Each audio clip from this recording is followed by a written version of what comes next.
السلام عليكم ورحمة الله وبركاته. أيها الحضور الكريم، تلاميذ الأعزاء في كل مكان، أقدم لكم الرواية الشهيرة لأنطوان سان إكزوبيري Le Petit Prince, chapitre 18.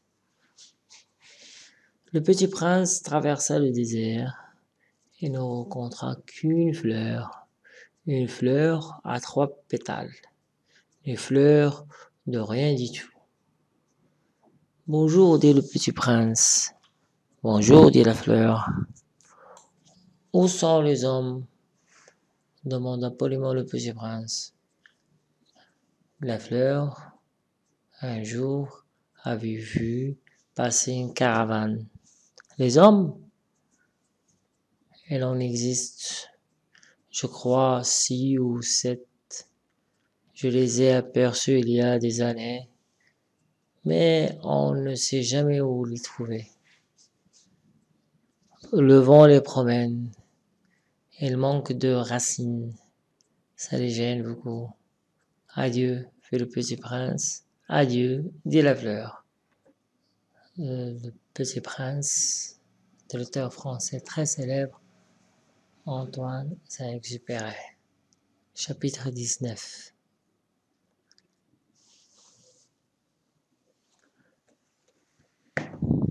Le Petit Prince fait l'ascension d'une haute montagne. Les seules montagnes qu'il eût jamais connues étaient les 3 volcans qui lui arrivaient aux genoux.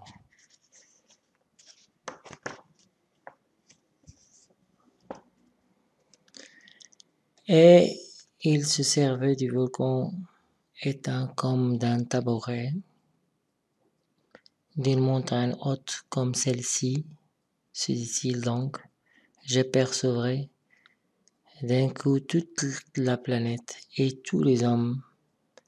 Mais il n'aperçut rien que des aiguilles de roc bien aiguisées.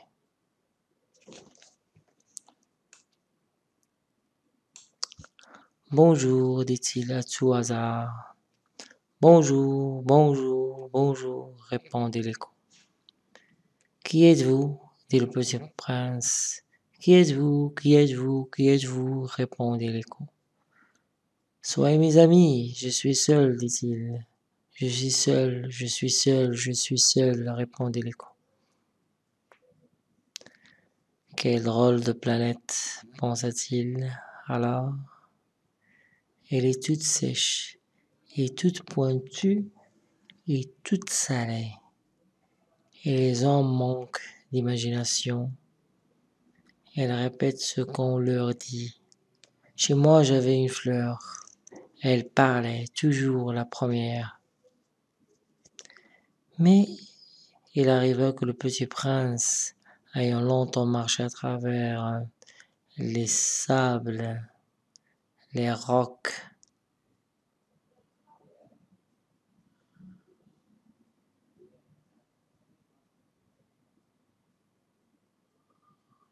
et les neiges, découvrit enfin une route. Et les routes vont toutes chez les hommes. Bonjour, dit-il. C'est un jardin fleuri de roses. Bonjour, dirent les roses. Le petit prince les regarda. Elles ressemblaient toutes à sa fleur. Qui êtes-vous? Leur demanda-t-il stupéfait. Nous sommes des roses, dirent les roses. Ah, fit le petit prince.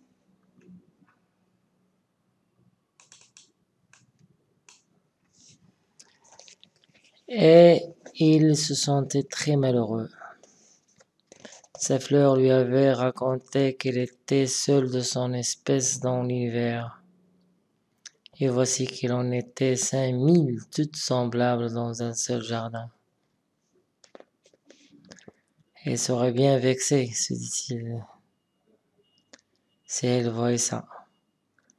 Elle tousserait énormément et ferait semblant de mourir pour échapper au ridicule.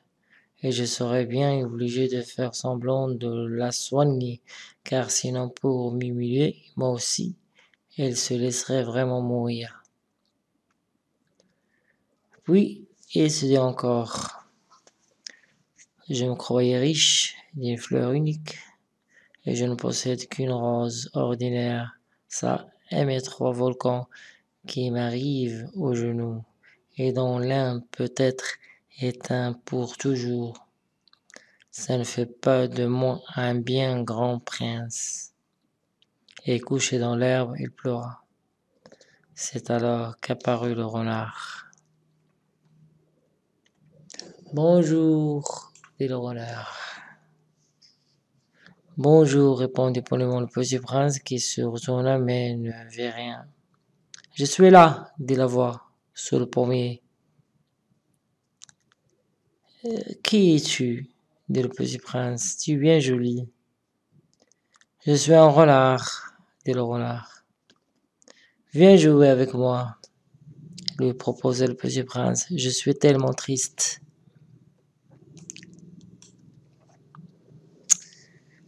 Je ne peux pas jouer avec toi, dit le renard. Je ne suis pas apprivoisé. Ah, pardon, fit le petit prince, mais après réflexion, il ajouta. Qu'est-ce que signifie apprivoiser? Tu n'es pas d'ici, dit le renard. Que cherches-tu?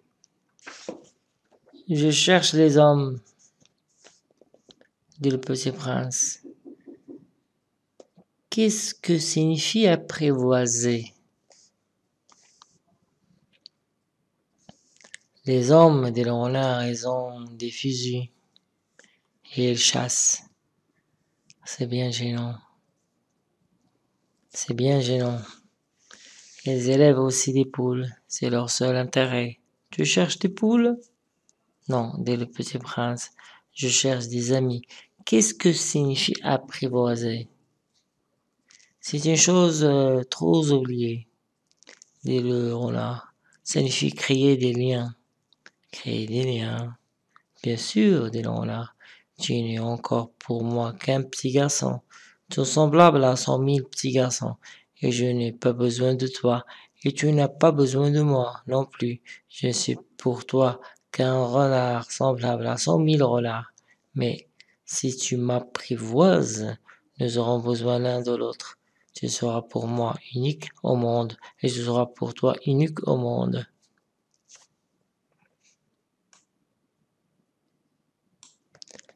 Bien sûr, dit le renard, tu n'es encore pour moi qu'un petit garçon, tout semblable à 100 000 petits garçons, et je n'ai pas besoin de toi, et tu n'as pas besoin de moi non plus. Je ne suis pour toi qu'un renard semblable à 100 000 renards.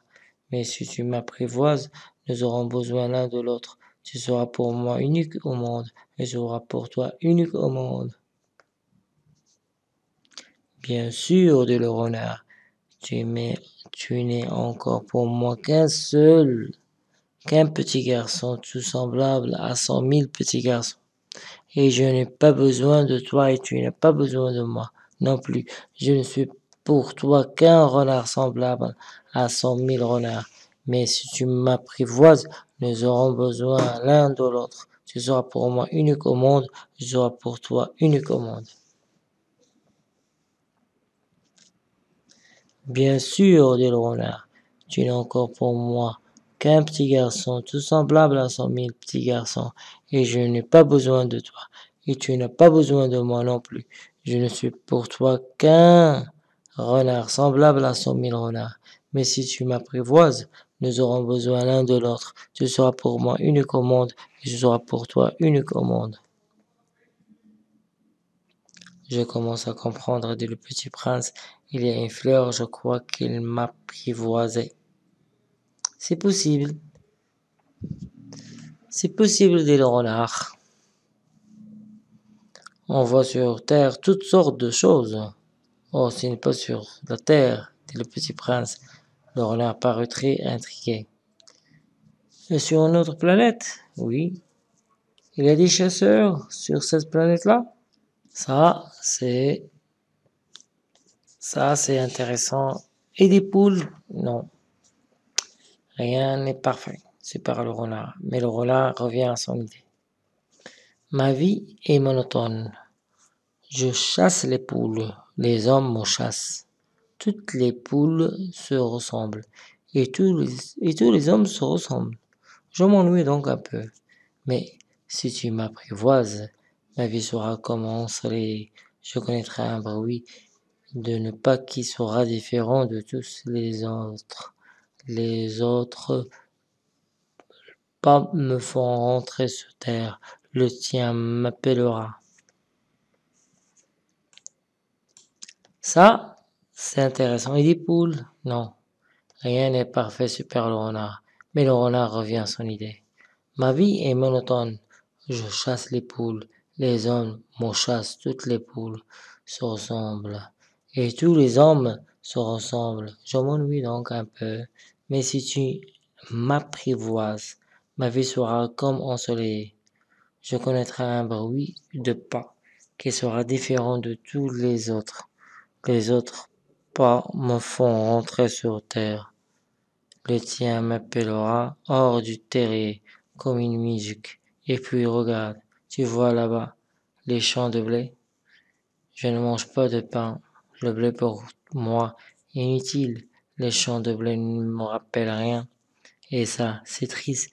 Mais tu as des cheveux couleur d'or. Alors ce sera merveilleux quand tu n'auras apprivoisé. Le blé qui est doré me fera souvenir de toi et j'aimerais le bruit du vent dans le blé. Ça, c'est intéressant.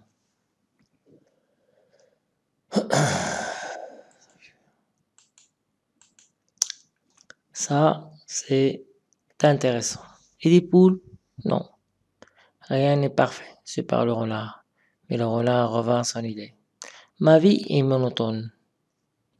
Je chasse les poules. Les hommes me chassent. Toutes les poules se ressemblent. Et tous les hommes se ressemblent. Je m'ennuie donc un peu. Mais si tu m'apprivoises, ma vie sera comme ensoleillée. Je connaîtrai un bruit de pas qui sera différent de tous les autres. Les autres pas me font rentrer sous terre. Le tien m'appellera hors du terrier, comme une musique. Et puis regarde, tu vois là-bas les champs de blé?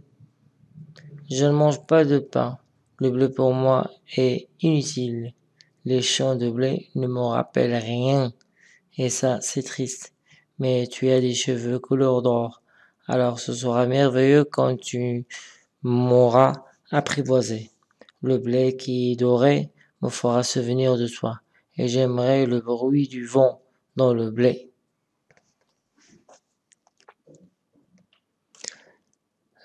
Le renard se tut et regarda lentement le petit prince. S'il te plaît, apprivoise-moi, dit-il. Je veux bien, répondit le petit prince, mais je n'ai pas beaucoup de temps. J'ai des amis à découvrir et beaucoup de choses à connaître. On ne connaît que les choses que l'on apprivoise, dit le renard. Les hommes n'ont plus le temps de rien connaître. Ils achètent des choses toutes faites chez les marchands, mais comme il n'existe point de marchands d'amis, les hommes n'ont plus d'amis. Si tu veux un ami, apprivoise-moi. Que faire-t-il faire, dit le petit prince. Il faut être très patient, répondit le renard. Tu t'assoiras d'abord un peu loin de moi, comme ça dans l'herbe. Je te regarderai du coin de l'œil et tu ne diras rien. Le langage est source de malentendus, mais chaque jour tu pourras t'asseoir un peu plus près. Ça, le lendemain revient le petit prince. Le lendemain revint le petit prince.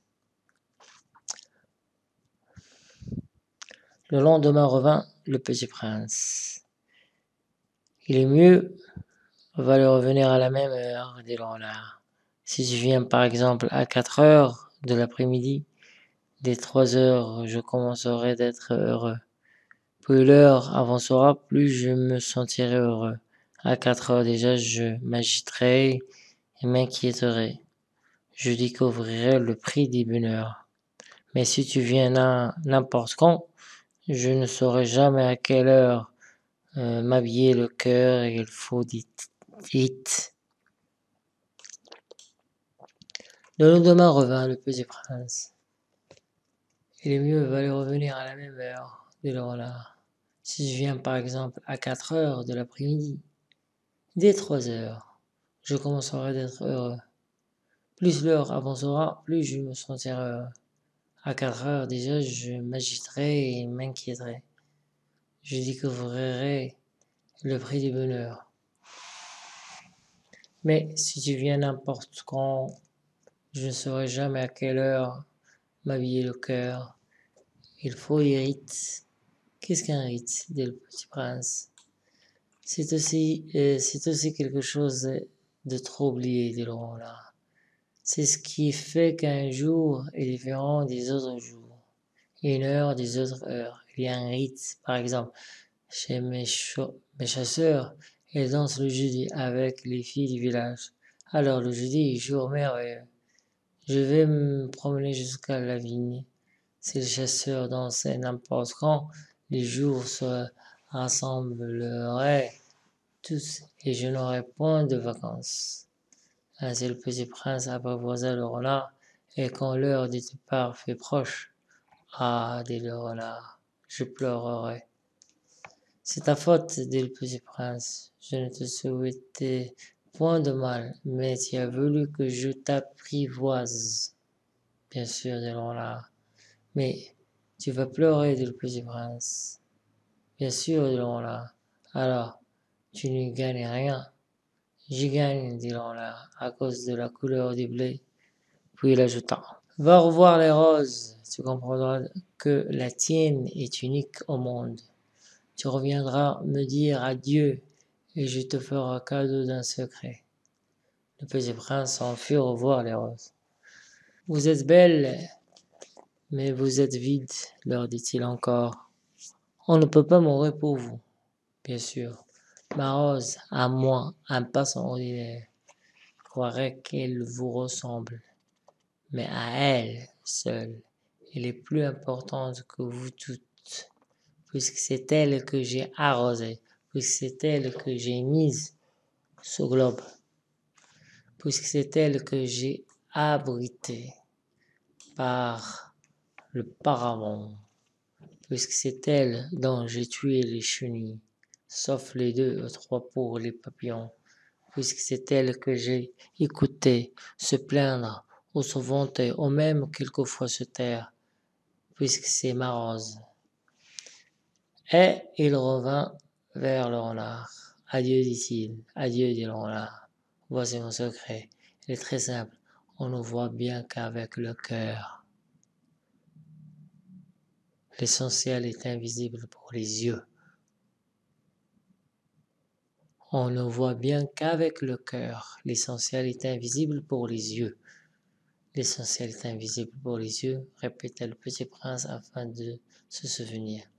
C'est le temps que tu as perdu pour ta rose qui fait ta rose si importante. C'est le temps que tu as perdu pour ta rose qui fait ta rose si importante. C'est le temps que tu as perdu pour ta rose qui fait ta rose si importante. C'est le temps que j'ai perdu pour ma rose, fit le petit prince afin de se souvenir. Les hommes ont oublié cette vérité dès lors-là. Mais tu ne dois pas l'oublier. Tu deviens responsable pour toujours de ce que tu as apprivoisé. Tu es responsable de ta rose. Je suis responsable de ma rose, répétait le petit prince afin de se souvenir. Bonjour, dit le petit prince. Bonjour, dit l'écuyère. Que fais-tu ici, dit le petit prince. Je trie les voyageurs par paquet de 1000, dit l'aiguilleur. J'expédie les trains qui les emportent tantôt vers la droite, tantôt vers la gauche. Et un rapide illuminé, grandant comme le tonnerre, fait trembler la cabine d'aiguillage. Elles sont bien pressées, dit le petit prince. Que cherche-t-il? L'homme de la locomotive l'ignore lui-même, dit l'aiguilleur, et gronda en sens inverse. Un second rapidement illuminé. Ils reviennent déjà, demande le petit prince. Ce ne sont pas les mêmes, dit le vieillard. C'est un échange. Ils n'étaient pas contents là où ils étaient. On n'est jamais content là où l'on est, dit le vieillard. Et gronda le tonnerre d'un troisième rapide illuminé. Ils poursuivent les premiers voyageurs, demanda le petit prince. Ils ne poursuivent rien du tout, dit le vieillard. Ils dorment là-dedans. Ou bien ils baillent les enfants. Seuls écrasent leur nez comme les vitres.